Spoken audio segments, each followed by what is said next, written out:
ಸರ್ಕಾರ, ಕಾಂಗ್ರೆಸ್ ಸರ್ಕಾರ ಮಾಡಿರ್ತಕ್ಕಂಥ ಅನ್ಯಾಯಕ್ಕೋಸ್ಕರ ಪ್ರಜ್ವಲ್ ರೇವಣ್ಣನವ್ರನ್ನ ಯಾವುದೇ ಶಿಕ್ಷೆ ಕೊಡ್ಲಿ, ಅವರು ಕಾನೂನು ರೀತಿ ಯಾವುದೇ ಶಿಕ್ಷೆ ಕೊಡ್ಲಿ, ನಾವು ಅದನ್ನ ಕೇಳಲ್ಲ. ಆದ್ರೆ ಏನಿವತ್ತು ಮಾಜಿ ಸಚಿವರಾದಂತ ರೇವಣ್ಣನವ್ರನ್ನ, ಅದರ ಜೊತೆಯಲ್ಲಿ ನಮ್ಮ ಮಾಜಿ ಪ್ರಧಾನಿಗಳಾದಂತ ದೇವೇಗೌಡ ಅಪ್ಪಾಜಿಯವ್ರನ್ನ ಈ ಇಳಿ ವಯಸ್ಸಿನಲ್ಲಿ ಅವರಿಗೆ ಸಲ್ಲಬಾರದಂತ ಒಂದು ಚಿಂತಾಜನಕವನ್ನ ಕೊಟ್ಟು ಅವರಿಗೆ ಅವಮಾನವನ್ನು ಮಾಡಿರ್ತಕ್ಕಂಥದ್ದನ್ನ ನಾವು ಖಂಡಿಸ್ತಾ ಇದ್ದೇವೆ.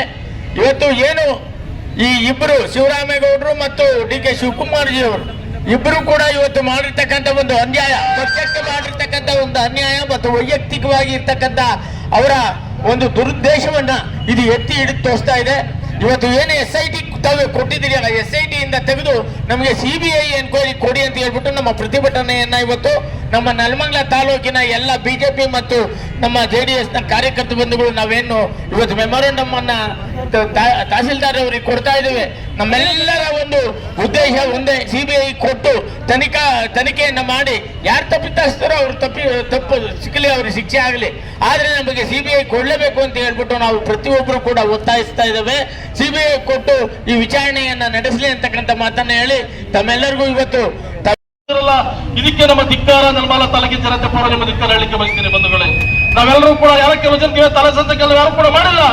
ಈ ಇದ್ರ ಮಾಡ್ತಕ್ಕಂಥ ಮಾರ ಮರಿತಕ್ಕಂಥ ಈ ತರ ಸಿಡಿಗಳು ಮಾಡಿಸಿ ಬೀದಿ ಬಿಟ್ಟವರಲ್ಲ, ಅವ್ರವ್ರ ಫ್ಯಾಮಿಲಿ ಏನೇನಾಗತ್ತೆ ಅಂತಕ್ಕಂಥ ತಿಳ್ಕೋಬೇಕಾಗ್ತದೆ ಬಂಧುಗಳೇ. ಆ ಶಿವರಾಮೇಗೌಡರು ನ್ಯಾಯ ಇಲ್ದಂಗೆ ಮಾತಾಡ ನಮ್ಮ ಕಿಮ್ರಾನ್ ಹೇಳ್ತಾರೆ, ಅವ್ರು ಯಾವ್ದಾರ ಅವ್ರೆ ಅಂತ ಹೇಳಿ. ಆದ್ರೆ ಮಾನ ಮರ್ಯಾದೆ ನ್ಯಾಯ ನೀತಿ ಅಂತ ದಿದ್ದಿದ್ರೆ ಈ ಜಗತ್ತಲ್ಲಿ ಯಾರು ಕೂಡ ಒಂದು ನಾಯಿ ಒಂದು ತಂದು ಹಾಕೊಂಡು ಕ್ಯಾಪಿಸ್ತಾರೆ. ಹೇಳ್ತಾರೆ ಅವ್ರು ಏನೋ 4-5 ದಿನದಿಂದ ಪ್ಲಾನ್ ಮಾಡಿದೆ ದೇವಗುಡು ಕುಟುಂಬ ಮುಳುಗಿಸ್ಬೇಕು ಅಂತ ಹೇಳಿ. ನಾನೊಬ್ಬ ಭಾರತೀಯ ಜನತಾ ಪಾರ್ಟಿ ತಾಲೂಕು ಅಧ್ಯಕ್ಷರಾಗ್ತಿದ್ದೆ ಬಂಧುಗಳೇ.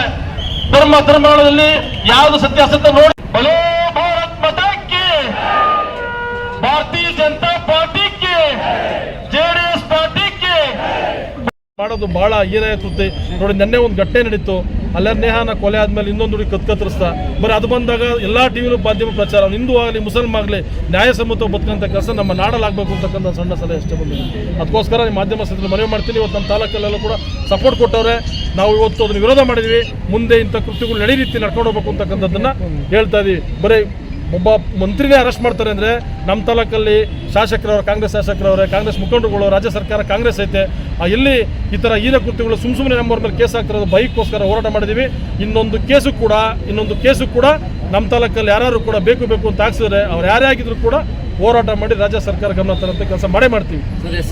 ಅದಿರ್ತಕ್ಕಂಥದ್ದು SIT ಕೇಂದ್ರ ಸೆಂಟ್ರಲ್. ಈಗ 10 ವರ್ಷದಿಂದ ಜನಾರೆಡ್ಡಿ ಅವರು ಅರೆಸ್ಟ್ ಆದಾಗ ಯಾಕೆ ಪಾದಯಾತ್ರೆ ಮಾಡಿದ್ರು ಮುಖ್ಯಮಂತ್ರಿಗಳು? ಯಾವ ಪುರುಷಾರ್ಥಕ್ಕೋಸ್ಕರ ಪಾದಯಾತ್ರೆ ಮಾಡಿ ಅವ್ರು ಅರೆಸ್ಟ್ ಮಾಡಲೇಬೇಕು ಅಂತ CBI ವಹಿಸಿದ್ರೆ ಅವತ್ತು ಕೇಂದ್ರ ಪ್ರಧಾನಮಂತ್ರಿ ಆಗಿರ್ತಕ್ಕಂಥ ಮನಮೋಹನ್ ಸಿಂಗ್ ಅವರು ಇದ್ರು. ಮನಮೋಹನ್ ಸಿಂಗ್ ಇದ್ದಂಥ ಪರಿಸ್ಥಿತಿಲಿ ಇರೋದ್ರಲ್ಲ. ನಾವೀಗ ಕೇಳ್ತಾ ಇರೋದೇನೋ, ನರೇಂದ್ರ ಮೋದಿ ಅವರು ದೇಹ ಸಕ್ಕಂಡಂಥ ಮಹಾನ್ ಅದ್ಭುತವಾದ ವ್ಯಕ್ತಿ, ದೈವ ಭಕ್ತ. ಅವರು ಕಾಂಗ್ರೆಸ್ ಆಗಲಿ JDS ಆಗಲಿ ಬಿಹಾರದ ವಿರುದ್ಧವಾಗಿ ಏನು ಸುಮಾರು 15 ದಿನಗಳಿಂದ ರಾಜ್ಯದಲ್ಲಿ ನಡೀತಾ ಇರ್ತಕ್ಕಂಥ ಒಂದು ಕೆಟ್ಟ ಗಳಿಗೆನ ನಾವು ಇಲ್ಲಿ ಪ್ರಜ್ವಲ್ ಪರ ಖಂಡಿತ ಕೂಡ ಬಂದಿಲ್ಲ. ಪ್ರಜ್ವಲ್ನ ಬಿಡುಗಡೆ ಮಾಡಿಬಿಡಿ, ರೇವಣ್ಣರ ಮೇಲೆ ಕೇಸ್ ಹಾಕ್ಬೇಡಿ ಅಂತ ನಾವು ಕೂಡ ಬಂದಿಲ್ಲ. ಬಟ್ ರಾಜ್ಯ ಸರ್ಕಾರ ತನ್ನ ಅಧಿಕಾರನ ದುರುಪಯೋಗ ಪಟ್ಕೊಂಡು, ರಾಜ್ಯ ಸರ್ಕಾರ ಇರ್ತಕ್ಕಂಥ ಅಧಿಕಾರಿಗಳನ್ನ ದುರುಪಯೋಗ ಪಟ್ಕೊಂಡು ಸತ್ಯಾಸತ್ಯತನ ಕೋರ್ಟ್ ಮುಂದೆ ತರೋದಕ್ಕೂ ಮುಂಚೆ ಕಿಡ್ನಾಪ್ ಕೇಸ್ ಹಾಕಿ ರೇವಣ್ಣವ್ರನ್ನ ಕಾನೂನು ಬಂದಿಟ್ಟಿರ್ತಕ್ಕಂಥದ್ದಕ್ಕೆ ನಮ್ಮ ಅಧಿಕಾರ ಕೊಡಲಿಕ್ಕೋಸ್ಕರ ನಾವು ಬಂದಿದ್ದೀವಿ.